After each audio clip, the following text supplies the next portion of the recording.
2009 was a memorable year for hip-hop. A new wave of artists crashed onto the scene, and they signaled a changing of the guard in the game.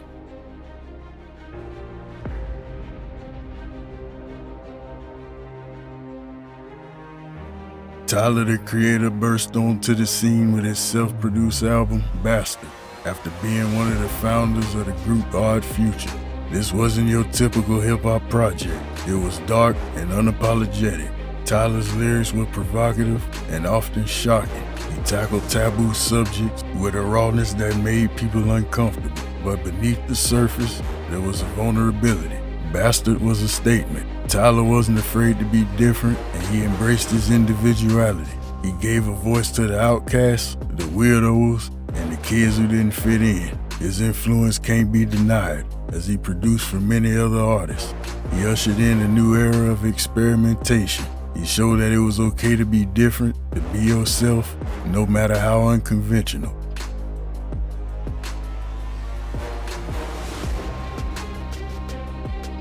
Wale arrived with attention deficit. Since DJ Kool in '96, Wale was the first one to put DC, Maryland rap back on the national stage, infusing his music with go-go rhythms and a distinct bounce. Wale's lyricism is sharp and witty. He could switch flows effortlessly, dropping clever punchlines and introspective verses. Attention deficits showcased Wale's versatility.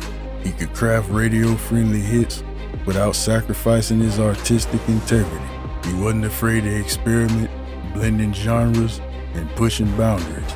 Wale's impact on hip-hop is significant. He brought a unique flavor, blending regional sounds with mainstream appeal. He showed you could be true to your roots while still achieving commercial success.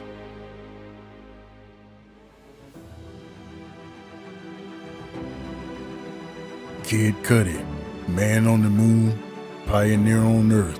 Kid Cudi's Man on the Moon, The End of the Day, was a game changer. It was a deeply personal album that resonated with a generation struggling to find their place in the world. Cudi's music was spacey and atmospheric. His lyrics were honest, vulnerable, exploring themes of loneliness, depression, and self-discovery. Cudi's willingness to be vulnerable opened the door for other artists to do the same.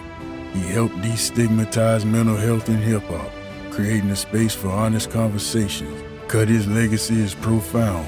He pioneered a new wave of emotionally charged hip-hop. He showed that it was okay to be vulnerable, to express your emotions, and not to have all the answers. The 2000s was a transformative era for hip-hop. The genre was evolving, moving away from the gangster rap dominance of the 90s and embracing new sounds and perspectives. The rise of the internet and mixtape culture gave independent artists a platform to reach wider audiences. This era saw the emergence of artists who pushed creative boundaries and innovative production and thought-provoking lyrics. It was a shift towards experimentation, vulnerability, and a rejection of the genre's previous limitations.